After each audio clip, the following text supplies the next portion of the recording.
చూడండి, బర్త్డే అని చెప్పేసి నేను కొంతమందికి భోజనాలు అయితే అరేంజ్ చేసి తెచ్చిచ్చాను. మనకు భోజనం పెట్టడం వల్ల మంచి జరుగుతుందని ఒక నమ్మకం అనమాట. మీరు కూడా పిల్లకాయల బర్త్డేకి అలాంటివి వచ్చినప్పుడు మీరు చెప్పండి, పిల్లకాయలకి 10 మందికి భోజనం పెడితే మనకు మంచి జరుగుతుందని. మనం చెప్పే బట్టి పిల్లకాయలు కూడా వింటారనమాట.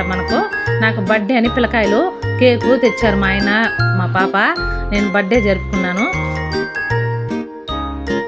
I wish you happy birthday.